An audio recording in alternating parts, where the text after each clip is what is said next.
Hello, guys, and welcome back to another episode of Livebox on Live at the Quays. I myself, Alex Charles, and I'm joined again by the lovely Anna. Hiya. So, as you probably are aware, Livebox is about having fun, having a laugh, and just bringing you the latest news and entertainment. But we only felt that it was right. Sometimes, we gotta tone it down a bit and be a bit more serious and talk about what's really happening in the world. So, for those of you that are not aware, on Tuesday evening, local time, the whole city of Beirut in Lebanon was shaken by an explosion that has taken over 100 lives so far and injured more than 4,000 people, which is just crazy to think about, like how a whole city can just be wiped out instantly. It's absolutely devastating. Like, just thinking about it. It's crazy. The president actually came out and said that the blast was caused by 2,750 tons of aluminium nitrate, I think. Oh no, ammonium nitrate. That's it. Ammonium nitrate. Which was stored unsafely in a warehouse. So I watched a video of the whole sort of ammonium nitrate being stored, and what I think happened was it was supposed to go to a different country, but they stored it in Lebanon years and years ago, and they've always sort of told the government to move it because they were always like cautious that it was going to explode and it was going to like cause lots of things. But the thing is that for it to explode to that amount where it wipes out basically the whole city, there needs to be there needs to be like a lot of high temperature or pressure there. So it's like, how did that happen?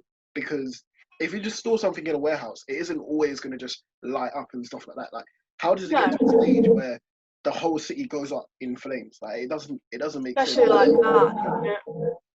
But the explosion came at an extremely tough time for Lebanon as well, who recently was struggling with the increase in COVID-19 infections, which is obviously putting pressure on the hospitals in Lebanon, whilst also suffering a economic crisis.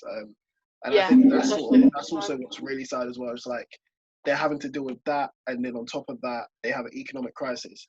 Yeah, like the pressure on. So corrupt, and then you just see all of this. It's like you just have to be grateful for like what you have at the moment, and like. You definitely do. I definitely am grateful for what I've got at the moment. Like seeing the amount of pressure that their hospitals are going to be having at the moment. It's crazy. Just seeing that, I'm very grateful for what I've got right now and like where I currently live. And I think someone said as well, like the food shortages in Lebanon, and like all their imports and stuff, they all like obviously got blown up and stuff like that as well. So it's like they're obviously fearing that they're going to have a food shortage. And I think to put it into perspective, right? When we all had the whole COVID-19 pandemic started, and we all ran out of like toilet roll, pasta, and stuff. People were math buying stuff. As students, that was sort of the worst thing to see because it's like that sort of stuff that students survive on, like pasta and stuff like that. Pasta, people were bulk buying pasta. We couldn't. Yeah. I went to Aldi, I couldn't get any of it.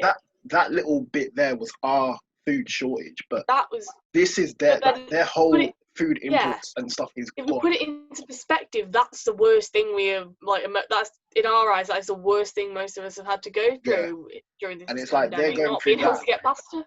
They're going through that like 10 times worse, and it's ridiculous. So much more. It's like so much worse. Like, can't even imagine. That's the type of stuff you see in the movies, and like that's never real. Expect that's to see real. That's crazy. No. Because I think I saw a map of like the whole explosion and like from like the core to like the outer parts, and they put it in, I think it was New York and London, and they done like the same ratio. And if the explosion happened in the like more or less the center of London, the majority of like the south would be gone to pieces. Yeah, I saw it, and it was like, surely it's such a big area. Like, I didn't realise when I watched it just how large of an area it covered. It's just like, it's crazy to think about. I can't believe it. And do you know what the thing I thought was like?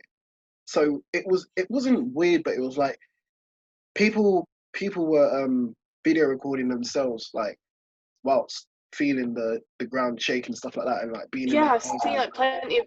There's been videos on social media circulating of people who had their phones out and were filming it at the time. crazy. I just Like, can't imagine having to go through that. Like, I couldn't either. I actually don't know what I'd do in that situation no, there's because just like nothing of, it's just quick you know, thinking. You it's just got to, unthinkable. You don't think, it just never occurs to you that it might happen. You think, like, yeah. It's one of those things ugh. that you see in the movies and it looks cool, or whatever, or it It's looks like, oh, interesting. CGI, Yeah, but like but when it happens in in real real life, life, oh, that's when like it I gets can't really believe it. dangerous. That's crazy, man. No. That's crazy. And I think also the thing that I think a lot of people misunderstand is that donating to like petitions on like GoFundMe and stuff like that, the Lebanon government aren't going to do anything with that money because they're so corrupt. That's why people are urging people to No. donate through Lebanon Red Cross, because it will go straight to them. Whereas if you do a petition, that will go straight to the government, and it's just going to be a whole cycle of corruption and not giving the people the right money and stuff. Yeah, Like that. exactly. There's been plenty of people who've been sending their awareness of that on social media, and I think it's good because otherwise, I've It's donated to Red Cross, not any of the other ones, so they can actually help. But so moving on, you spoke about social media, so we're going to stick on the social media side. TikTok, the amazing weird app that is TikTok. TikTok seems to be a hot topic at the moment, with the US following the same sort of stance as India, if you want to call it, with attempts Yeah, that by was a Trump. couple of episodes ago, wasn't it? They Yeah, banned TikTok at the many so apps. Trump's trying to ban TikTok with safety issues circling around the Chinese app. So the concerns have been raised by the Chinese government in the approach to sort of leak data or get data from the app and sort of Yeah, privacy they issues. steal data. Yeah. So the platform exploded into popularity in the recent years, mostly with people that use the app being around 18 to 20. That's like sort of the peak Yeah. age group. So like our age, Yeah. people our age, I buzz off it. But there are like kids on there and stuff like that, and there are like older there's people people on who are there. There's a Yeah, wide there's variety of people who people are that use like TikTok. considerably younger and older who have like followings and make like can profit off it and stuff. Yeah. So TikTok, for those who don't know, is basically, I would say, a newer version of Musically. You can literally upload a Yeah, 15 I think second it video. was actually. Was it actually Musically and they just rebranded it? Yeah, I think it was Musically rebranded because 2016-17 term I had Musically on my phone, and the app it changed to TikTok without any explanation or anything. It just changed to TikTok. So I think That's crazy. obviously they're not the same Yeah. app, but I think that's where it originated from. Yeah. It's more or less a similar thing because it like most people use it to lip sync, dance. People use it as like comedy routines and it's like weird editing and stuff like that. Yeah, it's just entertainment platform all around basically. Yeah. But so most videos that are on TikTok are usually available to the public to watch. And people can sort of hide videos for like friends or like their private followers and stuff like that. You But have the a majority friends of only videos, option, so if you don't want the public to see it, you can be seen by people who follow you and follow you back. So the US officials and politicians, they raised concerns that they basically said that the data collected by, I think it's called ByteDance, which is the data service for TikTok, was being passed to the Chinese government. And obviously Trump doesn't really heavily like their government. No. So he would do anything to sort of get at them. So it's just a bit weird how such a big platform you're willing to take away from a lot of people, which I find crazy. Look at it's got a massive audience, especially in America with all the influencers using it and stuff. But TikTok operates in a sort of similar way in China, but it's known as a different sort of app. But it's more or less the same thing, and it's sort of weird how Trump doesn't seem to understand that. Yes, maybe their data could get leaked, but there's so many apps in the world where people's data, like different people have different people's data. It's not just TikTok. Like, most apps share data. Like Facebook will do the same. Like data will be sent to people. It's I don't like the idea of it, but yeah, that's just how apps work.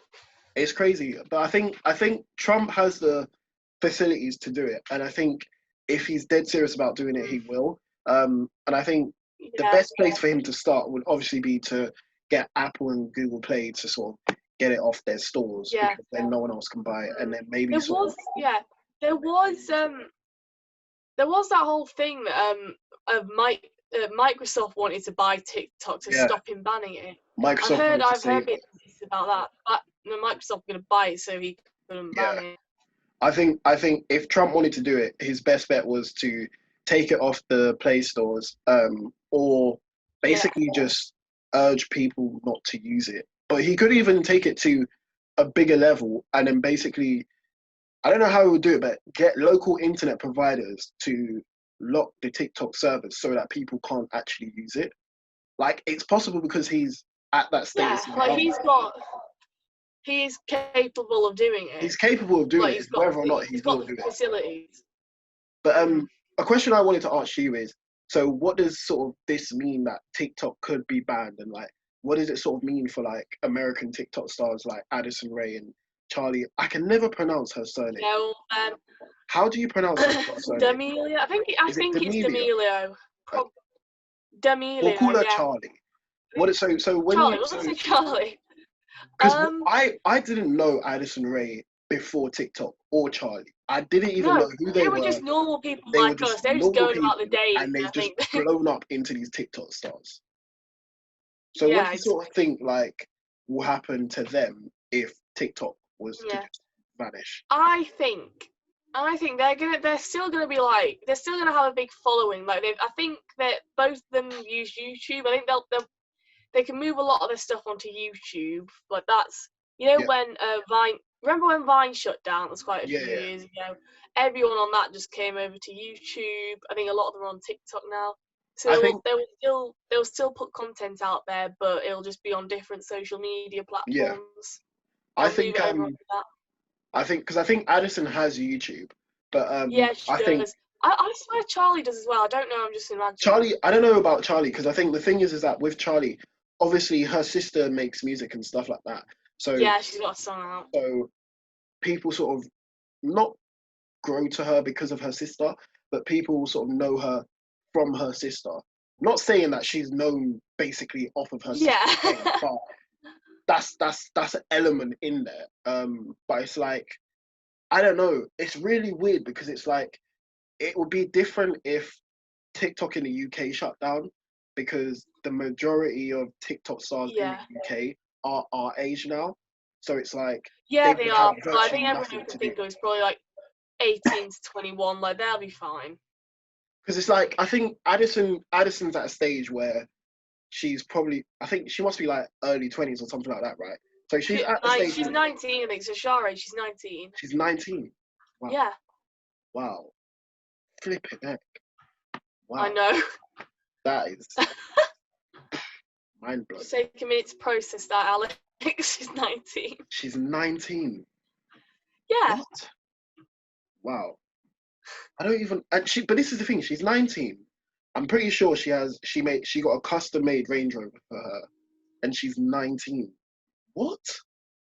What world are we living in? Yeah, money in it. But I've just had a Google now. Addison Rae she's 19.